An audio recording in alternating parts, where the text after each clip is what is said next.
1 Pedro 4, de 7 a 11. O fim de todas as coisas está próximo. Portanto, sejam criteriosos e sóbrios para poderem orar. Acima de tudo, porém, tenham muito amor uns para com os outros, porque o amor cobre a multidão de pecados. Sejam mutuamente hospitaleiros, sem murmuração. Sirvam uns aos outros, cada um conforme o dom que recebeu, como encarregados de administrar bem a multiforme graça de Deus. Se alguém fala, fale de acordo com os oráculos de Deus. Se alguém serve, faça-o na força que Deus lhe dá, para que em todas as coisas Deus seja glorificado por meio de Jesus Cristo, a quem pertence a glória e o domínio para todos sempre. Amém. Última mensagem sobre mordomia cristã. Agora é hora de você falar, é a última mensagem, por enquanto. Mordomia cristã, a forma como nós administramos aquilo que Deus tem nos confiado. Nós já falamos sobre o tempo, como cuidar bem do tempo, porque um dia haveremos de prestar contas a Deus de como fizemos isso. Falamos sobre o cuidado com a nossa família, com as finanças, com o trabalho. Na última mensagem falamos sobre a boa administração do corpo. Teve gente fazendo cara feia, teve gente fazendo cara mais feliz, teve gente que pediu para eu não pregar de novo sobre isso hoje. Já está bom, o de semana passada. E hoje a gente vai falar sobre os dons. Na verdade, o texto que a gente leu fala bem mais do que sobre os dons, mas fala sobre dons também. Você tem sido um bom mordomo das capacitações que Deus tem te dado? As habilidades, as competências, os dons espirituais. Como você tem usado essas coisas? Se é que tem as usado. Como é que você pode começar, se não tem feito? Como é que você pode melhorar essa mordomia?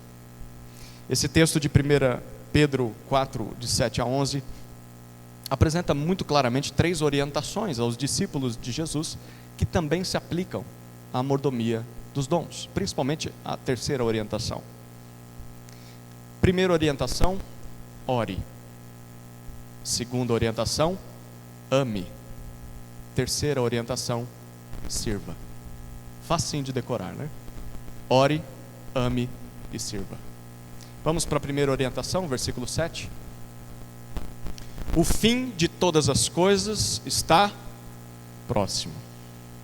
Portanto, sejam criteriosos e sóbrios para poderem orar.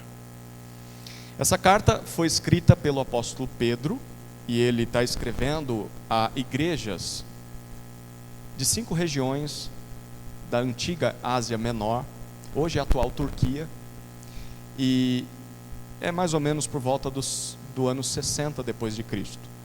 Naquele lugar em especial, os discípulos de Jesus estavam passando por sérias dificuldades. Era um local de domínio romano, muito importante para o Império Romano. Os seguidores de Cristo não eram bem-vindos naquele lugar. Por quê? O capítulo 4 começa mostrando por quê. Olhe um pouco antes, nos versículos 1 a 5, o que Pedro nos diz. Ora, tendo Cristo sofrido na carne, estejam também vocês armados do mesmo pensamento. Pois aquele que sofreu na carne rompeu com o pecado, olha o versículo 2, para que no tempo que lhes resta na carne, vocês não vivam mais de acordo com as paixões humanas, mas segundo a vontade de Deus. Versículo 3, porque chega, que no passado vocês tenham feito a vontade dos gentios, tendo andado em práticas libertinas, desejos carnais, bebedeiras, orgias, embriaguez e em detestáveis idolatrias. Basta. Por isso, versículo 4, falando mal de vocês, estranham que vocês não se juntam com eles no mesmo excesso de devassidão. Eles que terão de prestar contas àquele que é competente para julgar vivos e mortos. Texto muito propício para a época de carnaval, né? Antes de conhecer a Cristo, os crentes a quem Pedro está escrevendo, eles viviam como os demais pagãos, eles eram pagãos. Parte era judia, mas a maior parte pagã. O versículo 2 diz: os pagãos vivem satisfazendo as vontades da carne, as vontades humanas. E eles também faziam isso, satisfazendo os desejos pecaminosos. Mas agora, Pedro diz no versículo 3, por terem sido salvos por Jesus, basta, chega, foi-se o tempo de você se entregar ao pecado. Agora não. Versículo 2, ele já disse, é a hora de fazer a vontade de Deus. Então, chega de viver em práticas libertinas, imoralidades sem limites. Chega de viver em desejos carnais, satisfazendo os prazeres pecaminosos da carne. Chega de viver em bebedeiras, chega de viver em orgias, chega de viver em embriaguez, chega de viver em idolatrias detestáveis. O que tudo isso significa? 2 detalhes aqui chamam a atenção. O primeiro detalhe é que esse era o tipo de vida que aquela turma tinha. As pessoas têm uma má impressão do que é a igreja, né? Lá só tem gente santa, né? Gente que nasceu na igreja, nunca falou um palavrão, né? Nunca fez uma coisa errada. Pedro está escrevendo para gente que vivia desse jeito. Vocês eram assim. Era o tipo de vida que vocês tinham antes de conhecer a Jesus. E agora, deixa eu ser bem honesto e transparente aqui. A gente precisa concordar que não é fácil se livrar dessas coisas.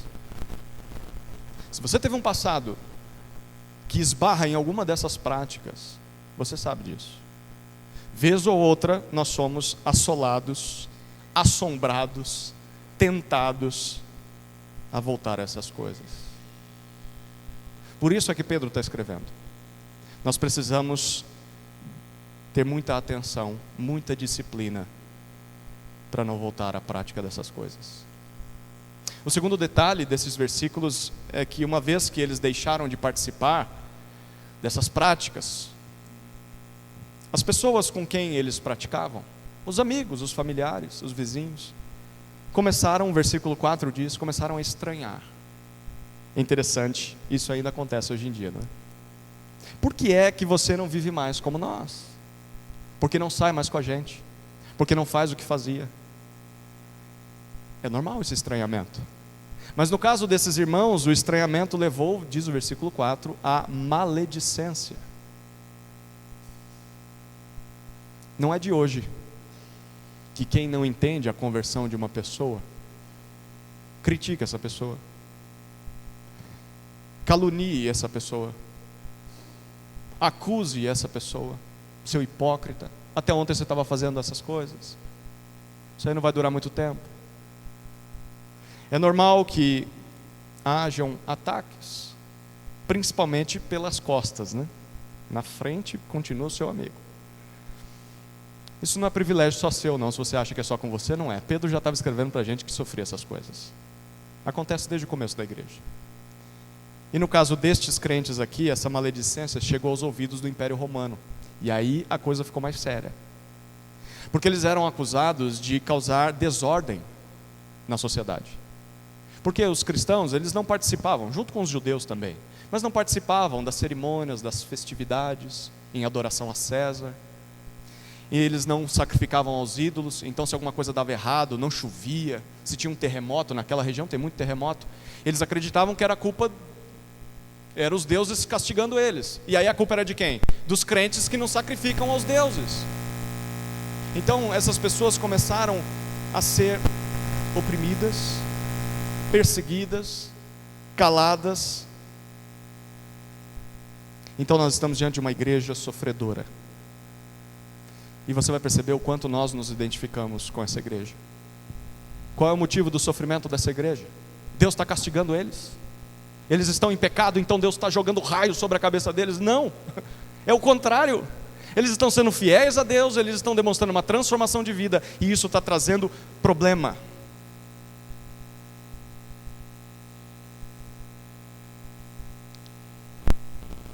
É um duplo sofrimento. Primeiro é um sofrimento interno, porque Pedro já disse, eles vão ter que lutar constantemente contra os desejos da carne. E dói, não dói? Lutar contra os desejos da carne, ter que refrear os seus impulsos, dói. Mas é um sofrimento externo também, de ataques que vêm de fora, de pessoas que ameaçam, que criticam, que perseguem. A busca pela santidade sempre vai gerar incômodo naqueles que não têm a santidade, que não a buscam. E como é que nós lidamos com isso? Como é que nós encaramos o sofrimento por causa de Cristo? Porque eu estou tentando seguir a Jesus e eu sofro. Como é que eu lido com isso? Pedro diz no versículo 7, tendo a consciência de que o fim de todas as coisas está próximo. E o que vai acontecer nesse dia, Pedro? Esse dia que vai chegar em breve, está às portas. Bom, ele já disse no versículo 5, o juízo de todas as pessoas, sejam vivas, sejam mortas, eles vão ser julgados. Mas também nessa carta, um pouco mais à frente, no capítulo 5, versículo 10, ele diz que haverá um novo céu e uma nova terra, a glória prometida para os que creem em Jesus. Então, Pedro é muito claro, o dia do juízo está chegando, e depois desse dia vai ser o dia do novo céu e da nova terra, onde os que creem em Jesus não vão mais chorar, não haverá mais lágrimas, não haverá mais tentação ao pecado. Imagina uma vida sem tentação. Não haverá mais queda ao pecado, você não vai cair mais nesse pecado e nos pecados que você cai. Não haverá mais perseguição, não haverá mais sofrimento, não haverá mais morte. Então é para este dia, o dia do fim que está próximo, que nós devemos olhar, principalmente quando a dor e o sofrimento aparecem, e quando essa dor e sofrimento é gerada ou gerado pela luta contra o pecado, quando as suas forças parecerem se esvair, a ponto de te fazer pensar em desistir da caminhada cristã, lembre-se de que o fim está próximo. Espere mais um pouquinho, aguente mais um pouquinho, vai valer a pena.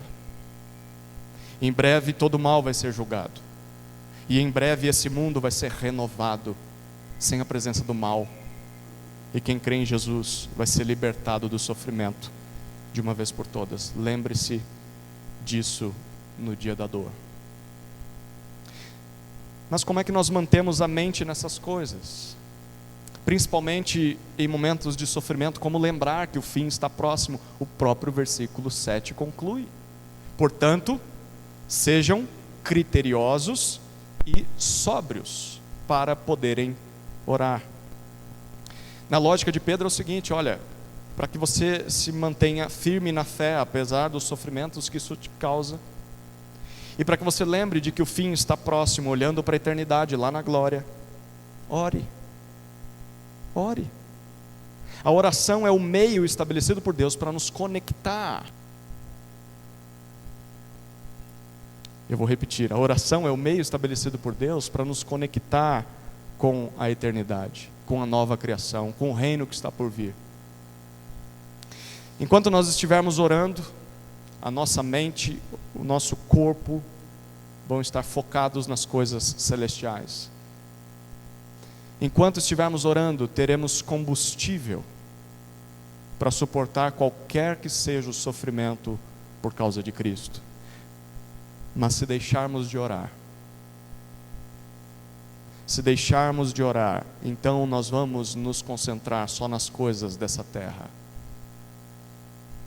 Nós vamos começar a olhar para o sofrimento, para as injustiças, para o pecado, para os prazeres, só para essas coisas. E poderemos acabar caindo em desesperança. E até, quem sabe, nos desviarmos da fé, abandonarmos a fé. Tá bom, Pedro, mas como é que eu mantenho esse tipo de oração? Porque parece que Pedro está dando a ideia de que é uma prática regular, é uma vida de oração. Como, Pedro? Principalmente quando a gente está sentindo dor, como é que eu oro num momento assim? Pedro dá 2 dicas no versículo 7 ainda. Primeiro, seja criterioso. Essa palavra traz a ideia de ter a mente saudável, esclarecida, julgar as coisas de uma forma sensata.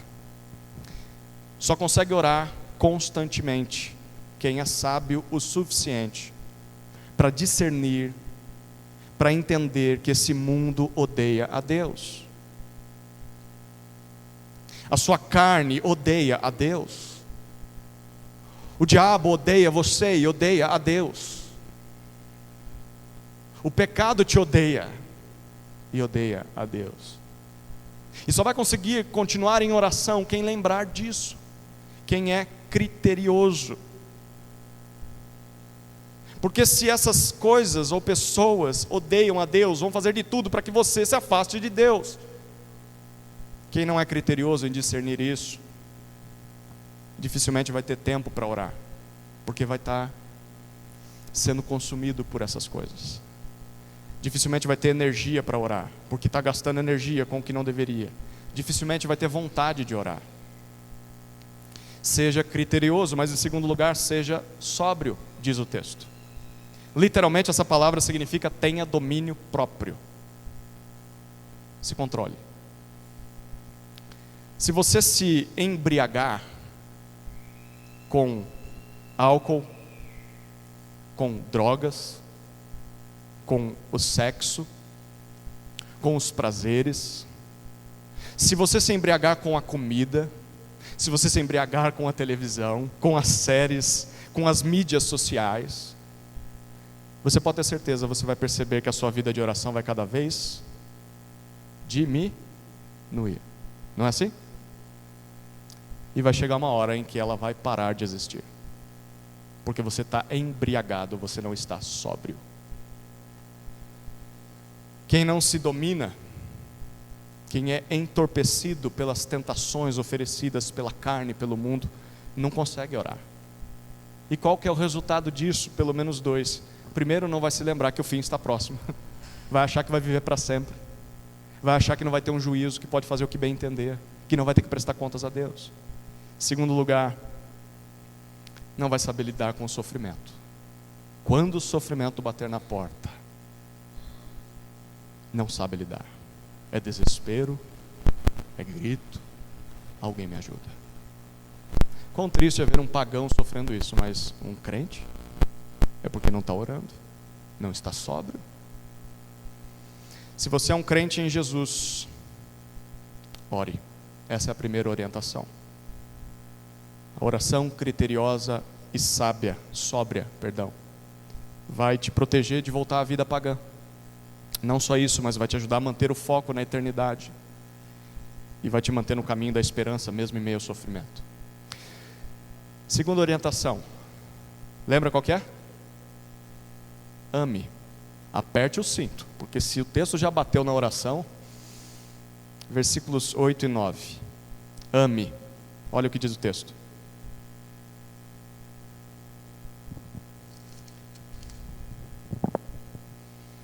Acima de tudo, porém, tenham muito amor uns para com os outros, porque o amor cobre a multidão de pecados. Sejam mutuamente hospitaleiros, sem murmuração.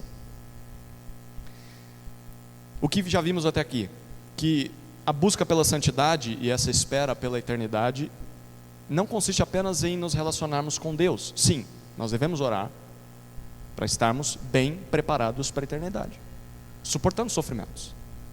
Mas, segundo Pedro, essa vida também envolve nos relacionarmos com os outros, principalmente com outros crentes, com irmãos, com a igreja. Perceba o que ele diz no versículo 8. Depois de orar, qual deve ser a nossa primeira prioridade? Oração. Depois disso, o que ele diz no 8? Acima de tudo, depois da oração, antes de mais nada, olha o que você faz: tenham muito amor uns para com os outros. Eu quero ressaltar 2 detalhes dessa frase. O primeiro é que o amor é algo que se coloca em prática. Amor é algo que se coloca em prática. Diferente da definição do mundo, até nós mesmos definimos amor às vezes assim: Errado, claro. De que amor é uma emoção. Amor é um sentimento que a gente não controla, uma hora está aqui, outra hora vai embora. E aí quando ele vai embora, então, ou melhor, quando ele chega, não tenho como me controlar, eu tenho que me entregar àquela pessoa. E aí a gente atropela o que Deus diz, a gente atropela o conselho dos outros, a gente faz o que o amor está mandando fazer. Mas do mesmo jeito que ele vem, ele vai embora. E aí quando ele vai embora, qual que é a nossa reação? Ah, que pena, acabou o amor, né? O que a gente faz? Vai para o teu caminho, eu sigo o meu caminho, até que o amor me encontre novamente. Amor não é isso.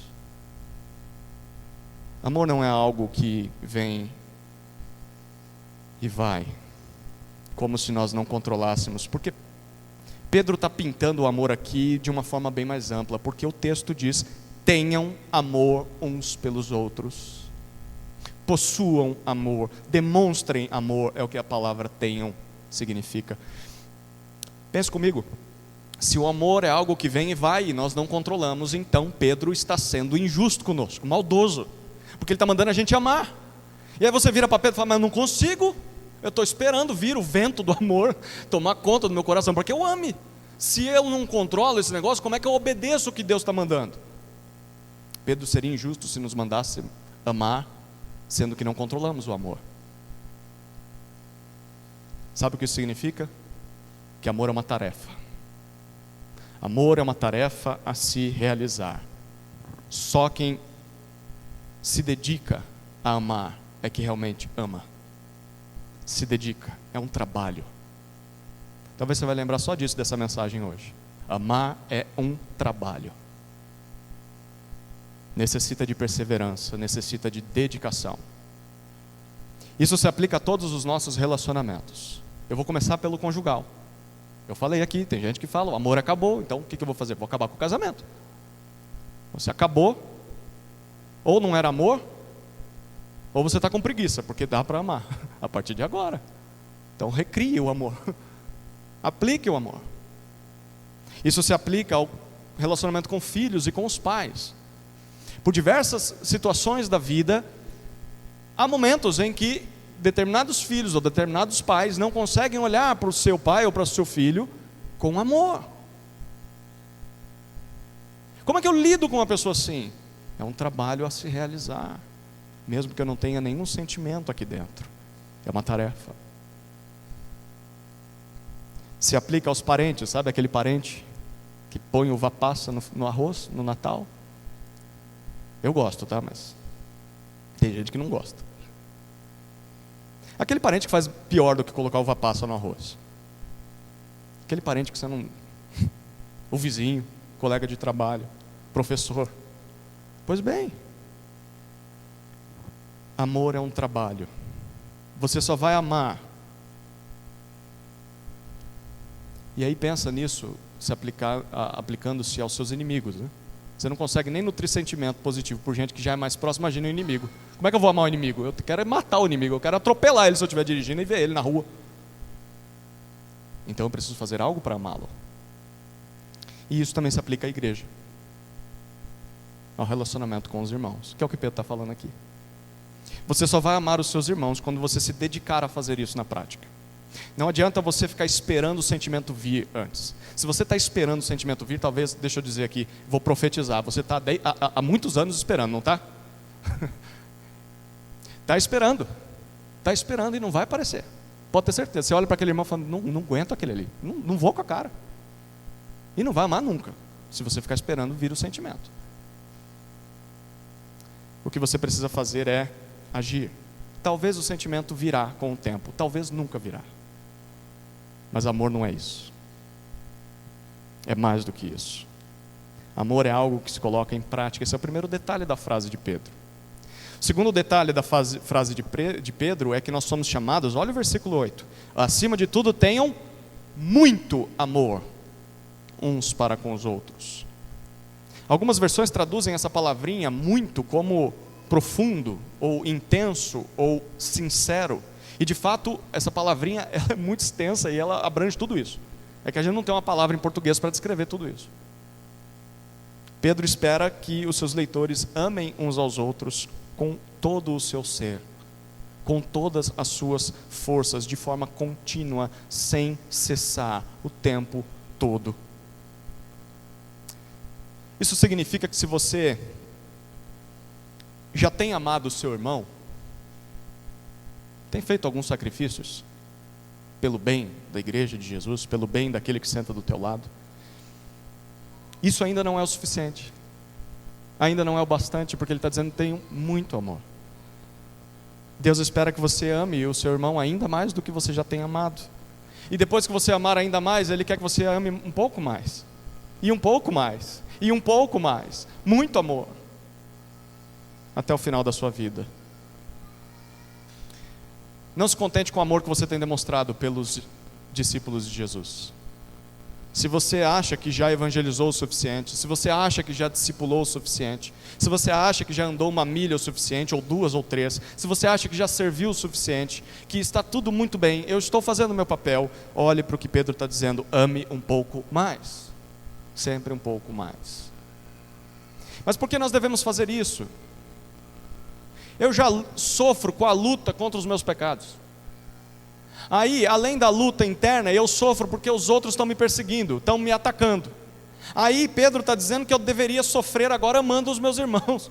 Você está louco, Pedro? Você tinha que me dar uma palavra de ânimo, de esperança, e não jogar um peso desse no ombro. Por que eu sofreria mais, além do que eu já sofro, convivendo com crentes teimosos, que pecam, que tropeçam, que não amam? Por que, Pedro? Olha o que ele diz no versículo 8 ainda: porque o amor cobre a multidão de pecados. Eu estou com a competição aqui, você já reparou, né? Eu é que vou chorar daqui a pouco, e você também, com o texto que a gente está estudando. Eu acho que já vão resolver. Concentre-se, seja sóbrio, olhe para frente, preste atenção no texto.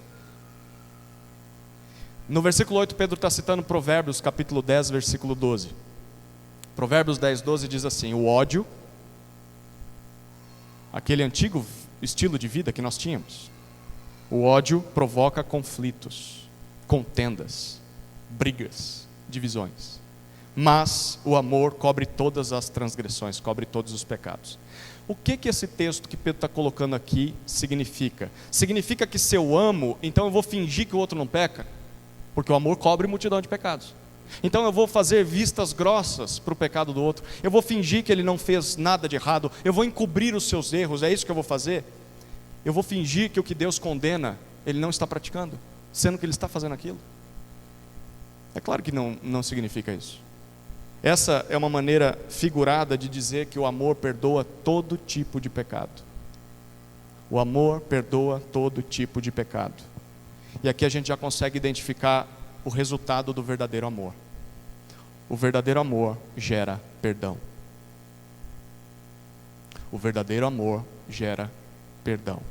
Uma igreja que ama é uma igreja que perdoa. Onde não há perdão, não há amor verdadeiro. Não há amor intenso. Não há amor profundo.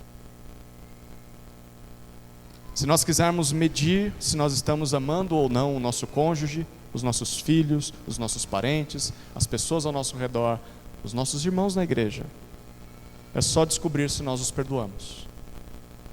Quem ama, perdoa. Quem não perdoa, não ama. Não ama. Versículo 9, parece que Pedro está mudando de assunto. Não parece? Ele falou de amor no versículo 8. E no versículo 9 ele passa a falar de hospitalidade. O que para muitos é receber alguém para comer ou dormir na sua casa. Sim, hospitalidade no português significa isso em partes. Vai além disso. Mas Pedro continua falando de amor. Sabe por quê? De manhã eu falei em línguas. Falei em hebraico. Expliquei palavras em hebraico para o pessoal na aula da Escola Bíblica Dominical. Agora eu vou falar em línguas de novo, só que é em grego. A palavra hospitaleiro, é traduzida aqui para hospitaleiro, é a tradução de um termo grego que é filóxenos. É importante que eu fale isso porque você vai entender onde eu quero chegar. Filóxenos é a junção de duas palavrinhas: filo, que no grego é o amor familiar, o amor que você tem por entes do seu lar. pai, mãe, filhos. E a palavra xenos, ou xenos, que significa o estrangeiro, o diferente, o estranho, aquele que não é parecido conosco. Dessa palavra xenos ou xenos vem o seu antônimo, né, que é o contrário, que é xenofobia. O que é a xenofobia? É o medo, o ódio, a raiva do diferente. A palavra hospitaleiro aqui, que é traduzida para hospitaleiro, é o amor ao diferente, o amor ao estranho, o amor ao esquisito, ao diferente de você. Em outras palavras, segundo Pedro, amar uns aos outros envolve não só você servir e perdoar, não só considerar parte da sua família aqueles de que você gosta. Tudo bem, você deve fazer isso. Aqueles que se parecem mais comigo, eu perdoo, porque a gente se dá tão bem, a gente faz as coisas juntos, a gente gosta da mesma música, frequenta os mesmos lugares, o pensamento bate. Mas Pedro está dizendo, amar envolve fazer o mesmo com aqueles de quem você não gosta. Perdoar, servir quem você não gosta. Pessoas que são diferentes, são estrangeiras, são esquisitas para você. Gente que nunca nos atrairia. Se Jesus não tivesse juntado esse povo aqui, é bem provável que você não estaria hoje junto com essa turma. Se Jesus não tivesse atraído a igreja, gente diferente, dificilmente a gente estaria junto por outro motivo. Você estaria com suas amigas, estaria passeando agora, estaria com a sua família, com os seus amigos, mas não com esse grupo aqui. Pois é, Deus espera que você ame os iguais, aqueles que têm a mesma idade que você, que têm as mesmas preferências, que têm a mesma origem, que veio da mesma terrinha. Deus quer que você ame essa turma. Deus quer que você ame aqueles que têm os mesmos gostos, aqueles que têm o mesmo grau de escolaridade que você, que têm o mesmo poder aquisitivo. Deus quer que você ame essas pessoas, mas Deus também quer que você ame gente que não é igual a você, gente diferente, principalmente os diferentes. Deus quer que você ame aqueles com quem você não escolheria passar tempo nenhum. Eu não vou perder meu tempo com essa pessoa. É Deus dizendo, vá lá e invista tempo com essa pessoa. E tem mais. O versículo 9 termina. Ô Pedro, para, né? Olha como ele termina o versículo 9. Esse amor precisa ser praticado sem murmuração, sem resmungo, reclamação, sabe? É aqui que o calo aperta, né? Se já não apertou, aperta agora. Porque, às vezes, tá? A gente até começa a se esforçar e se esforça para conviver. E até serve, até perdoa o diferente, né? O esquisito. Mas aí, quando ele vira as costas, a gente corre para aqueles que são mais parecidos. E aí, a gente abre o coração e reclama do estranho. Ah, aquele irmão lá é chato. Aquele irmão lá é um ingrato. Faça as coisas para ele, não agradece.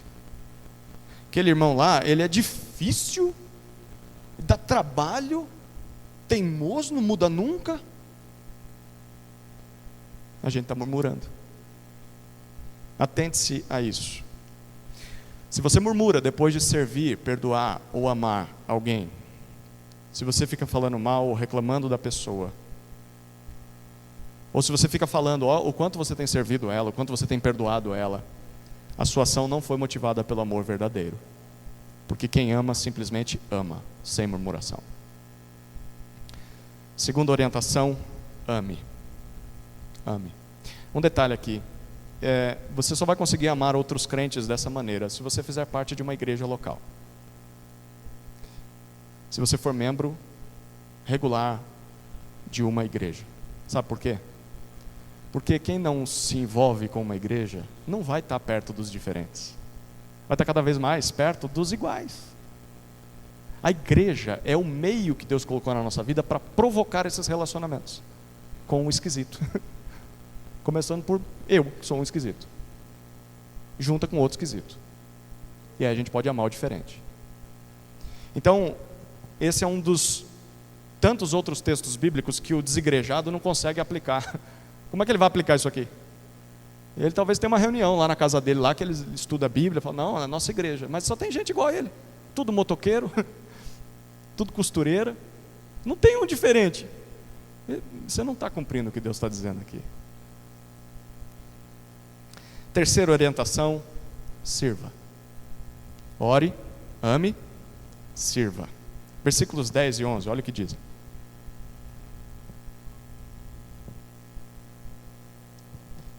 Sirvam uns aos outros, cada um conforme o dom que recebeu, como encarregados de administrar bem a multiforme graça de Deus.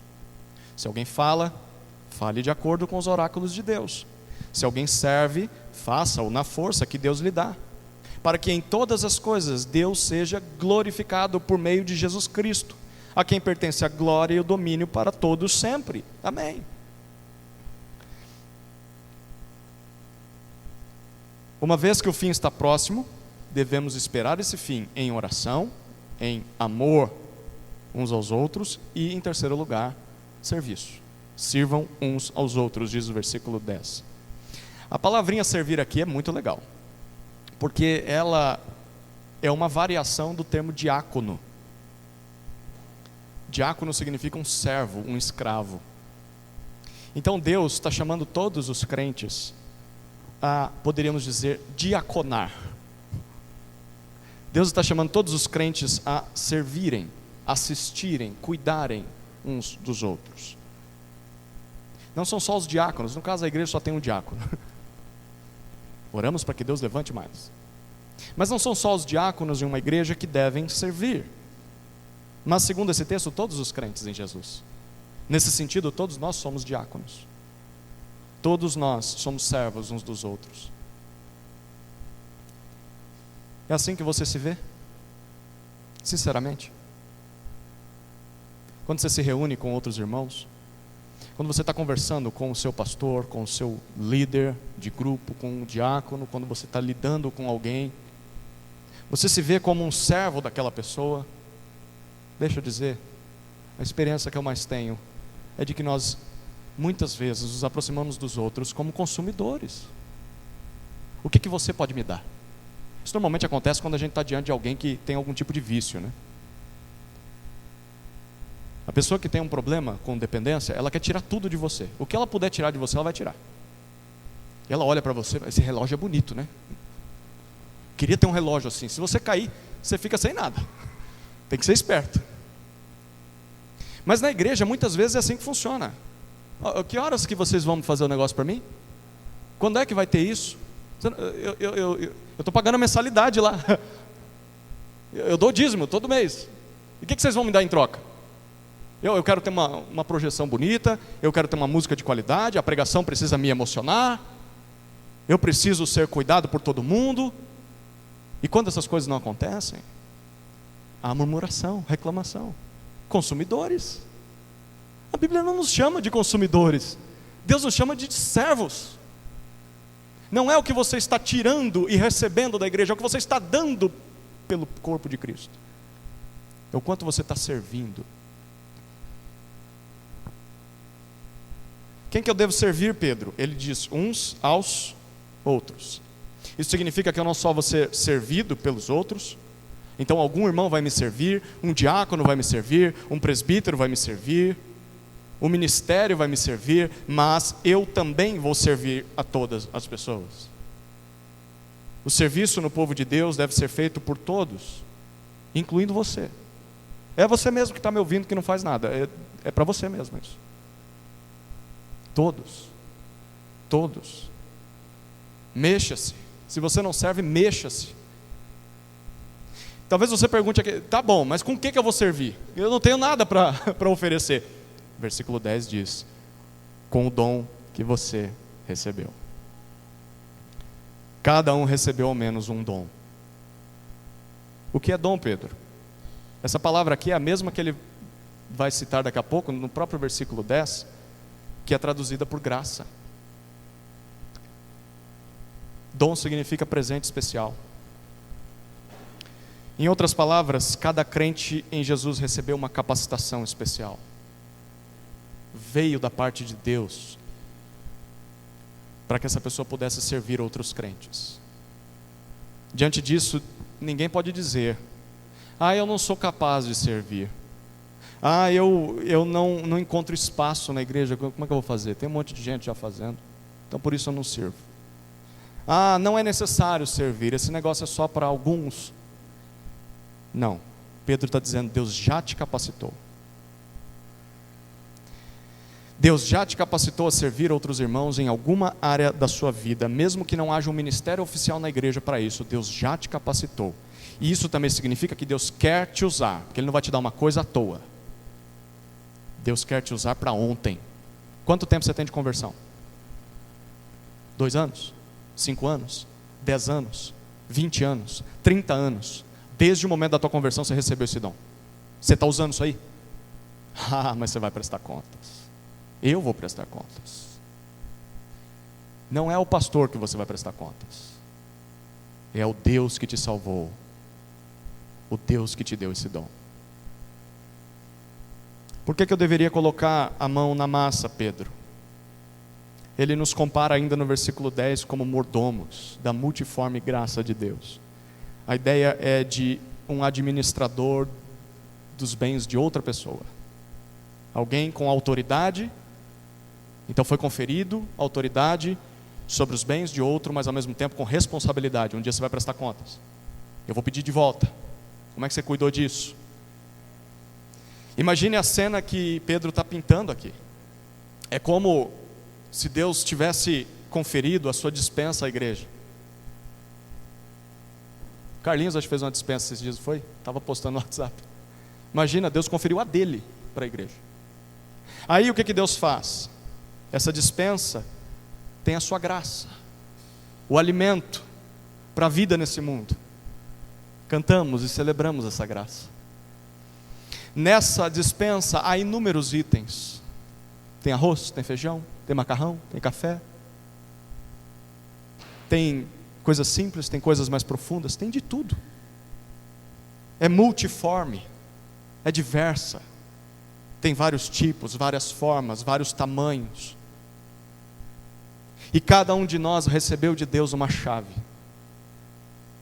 para todos os dias ir até essa dispensa, pegar um item, preparar uma refeição e distribuir para o povo de Deus. Que grande honra nós temos. Nós somos chamados, cada um de nós, a demonstrar a graça de Deus a esse mundo. Evidenciar a sua graça nas suas múltiplas formas, nas suas múltiplas facetas. Agora, se nós não estamos servindo, nós estamos abafando, nós estamos sufocando, pelo menos algum aspecto dessa graça, nós não estamos usando aquela chave que Ele nos deu, nós estamos impedindo o mundo de ver o quadro completo. O mundo está só vendo uma parte, está vendo os seus líderes se desgastarem por você, está vendo as pessoas que servem nos ministérios se desgastarem, estão aprendendo alguma coisa com essas pessoas, mas você não está fazendo nada, o mundo não está aprendendo nada com você. Que grande responsabilidade, não? Já parou para pensar? Se nós não fizermos o que Deus espera com o dom que Ele nos deu, servindo uns aos outros, quando o fim chegar, e Ele disse no versículo 7, o fim está próximo, o que nós vamos dizer para o Senhor? Você pode começar a pensar nas desculpas, mas elas vão valer? Não, não vão valer. Bons administradores não escondem a chave da dispensa. Bons administradores não fogem para trás das cadeiras, apontando assim, chama ele, escolhe ele, eu não. Fingindo que o serviço não é com ele, é só com os outros. Bons administradores não acham que estão aqui só para serem servidos. Mas também bons administradores não gastam os alimentos só consigo mesmos. Imagina isso. Deus te dá a chave, vai lá, escolhe do bom e do melhor. O meu povo está chegando, eu quero que você prepare uma refeição daquelas para eles. Aí você vai lá, abre a porta da dispensa, fecha a porta da dispensa e fala, eu é que vou comer tudo isso para mim. gasta só com você. Não, não foi para isso que Deus te deu a chave. Abra a porta. Escolha o que você vai servir. Volte para o povo de Deus e alimente o povo de Deus. É por isso que Deus te capacitou. Deus vai te cobrar isso. Tá bom, vamos supor que eu concorde com isso. Eu recebi um dom de Deus para servir a igreja, então eu quero colocar em prática. Vamos supor. Como é que eu descubro que dom é esse? Infelizmente Pedro não fala. Você vai ficar com essa dúvida. Bom, você pode ler em casa uma lista mais detalhada dos dons. Está em 1 Coríntios 12 e Romanos 12. Pedro não identifica nominalmente quais são os dons todos, mas ele encaixa os dons em duas grandes categorias. O que isso significa? Que os dons que Deus deu à igreja, o dom que Deus te deu, se encaixa em uma categoria ou em outra. Numa das duas vai estar encaixado. Primeira área onde os dons são exercidos, versículo 11. Se alguém fala. Primeira área onde os dons se evidenciam é na fala, no ensino. Se alguém fala, fale de acordo com os oráculos de Deus, ou fale como quem transmite a palavra de Deus, como quem comunica o que Deus comunica. Em outras palavras, se Deus te deu dons na área do falar, seja no evangelismo, seja na exortação, seja no aconselhamento, seja na pregação, seja no ensino, então abra a sua boca para falar.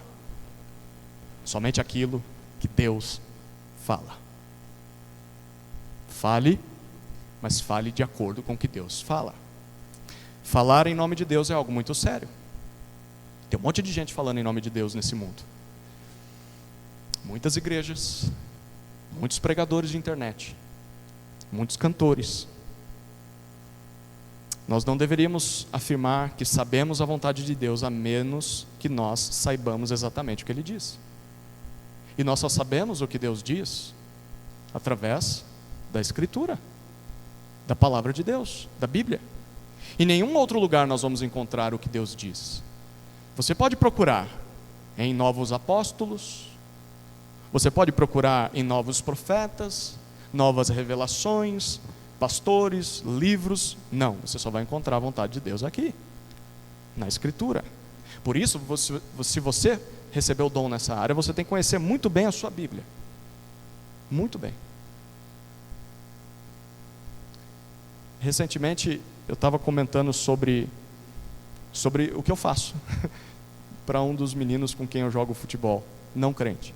E custa para ele entender que é a minha vocação, a minha profissão ser pastor. Mas você não faz nada além disso? E aí eu falei para ele que eu fui para o seminário e estudei por 4 anos. Eu tive que parar minha vida para estudar por 4 anos. Ele falou, para que um negócio desse? Não é fácil subir lá e falar. Eu tenho que ter certeza do que eu estou falando. Porque a eternidade das pessoas está diante de mim. E não é só a eternidade das pessoas. Um dia, se eu estou falando em nome de Deus, eu vou prestar contas para Ele. Eu tenho que estar muito certo do que eu estou falando. Por isso eu preciso me debruçar nesse livro.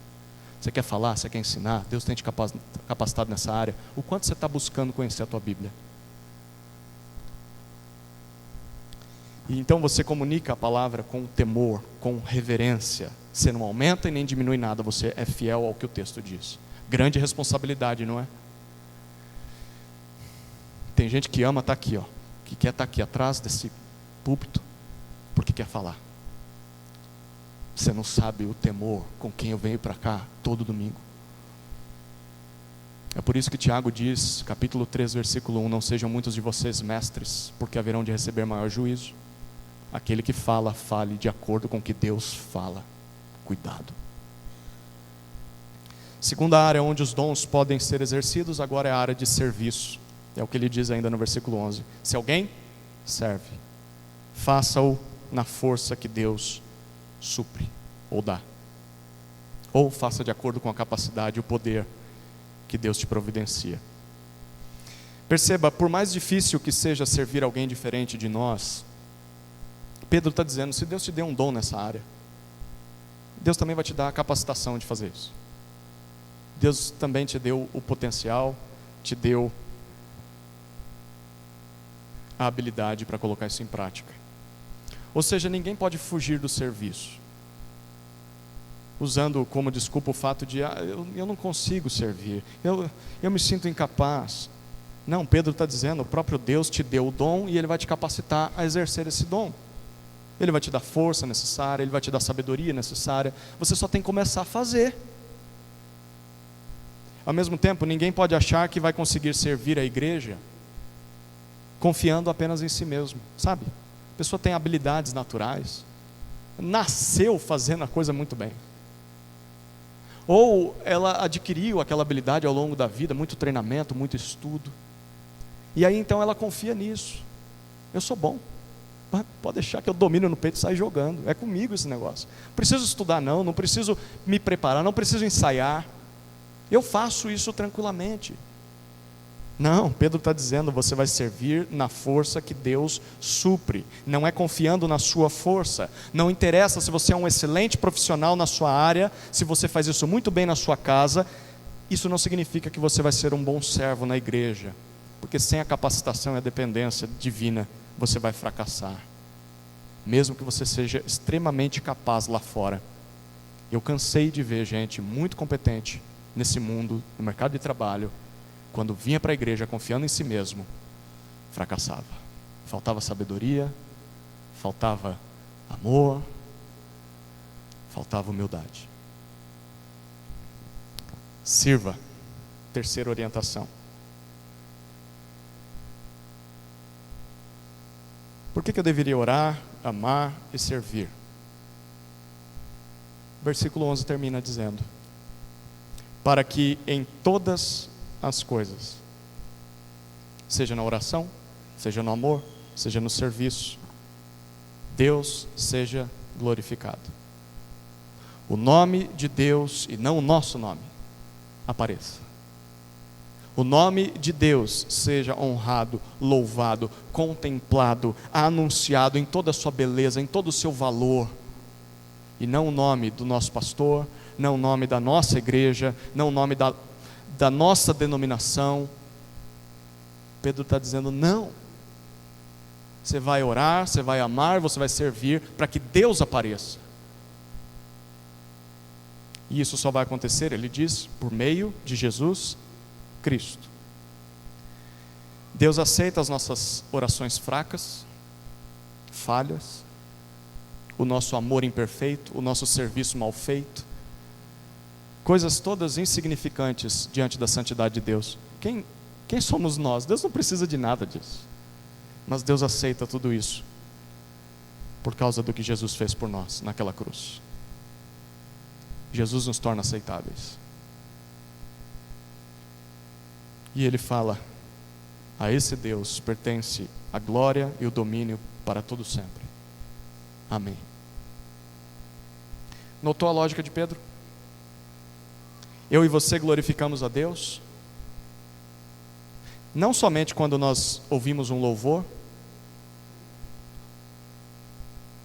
ou nós estamos aqui aos domingos cultuando. Tudo bem, você pode estar glorificando a Deus fazendo essas coisas, mas segundo Pedro, você vai glorificar a Deus quando ora, quando ama e quando serve. A oração glorifica a Deus, o amor aos diferentes glorifica a Deus, o serviço à igreja glorifica a Deus. Pode parecer que o que você está fazendo ninguém está vendo, pode parecer que não está produzindo efeito, mas se você está orando, se você está amando, se você está servindo, mesmo que ninguém veja, Deus está sendo glorificado.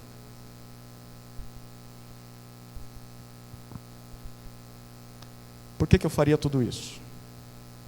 Conclusão. Capítulo 1 de 1 de Pedro, ele começou a carta deixando claro por que nós deveríamos fazer isso. 1, versículos 3 a 5.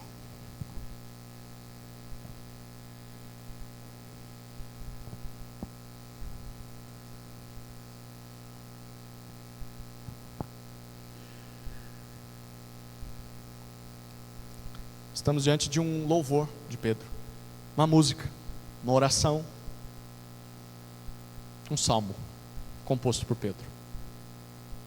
Bendito seja o Deus e Pai de nosso Senhor Jesus Cristo, bendito seja Ele, que segundo a sua grande misericórdia nos regenerou para uma viva esperança, mediante a ressurreição de Jesus Cristo dentre os mortos, para uma herança que não pode ser destruída, que não fica manchada, que não murcha e que está reservada nos céus para vocês, que são guardados pelo poder de Deus mediante a fé, para a salvação preparada para ser revelada no último tempo.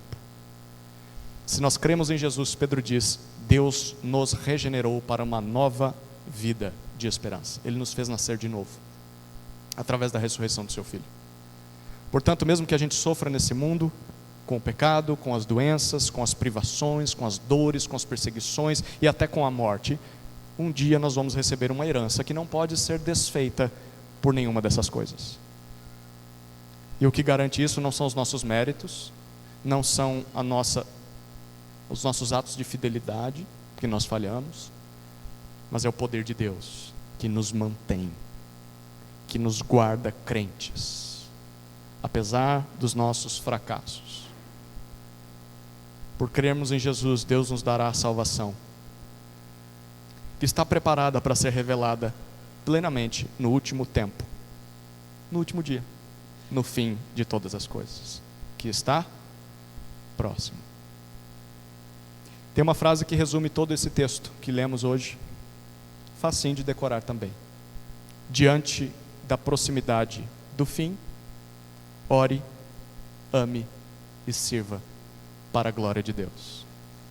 Diante da proximidade do fim, ore, ame e sirva para a glória de Deus. Amém? É assim que nós devemos administrar o que Deus tem nos concedido até que o último dia chegue. Quanto mais nós fizermos isso, mais vamos desfrutar o novo céu e a nova terra ainda nessa vida. Mais o reino vai estar presente no nosso dia a dia. Mais esperança nós teremos. Vamos orar, queridos.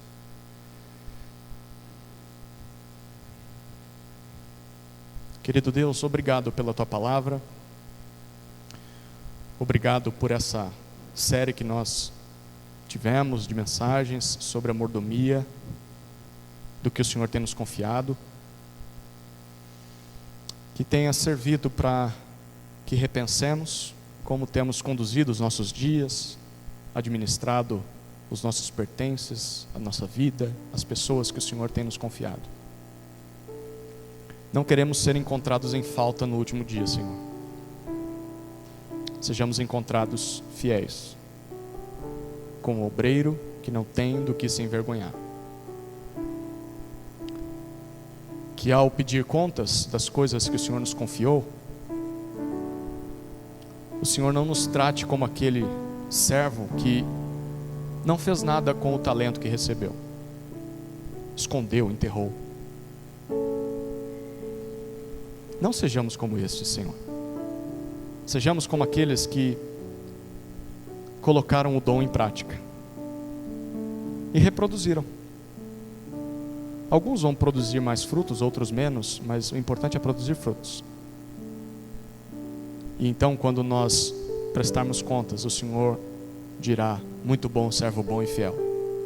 Foste fiel no pouco, sobre o muito te colocarei. Entra no gozo do seu Senhor. Senhor, que essas sejam as palavras que nós mais ansiamos nessa vida. É a nossa oração, no nome de Jesus. Amém.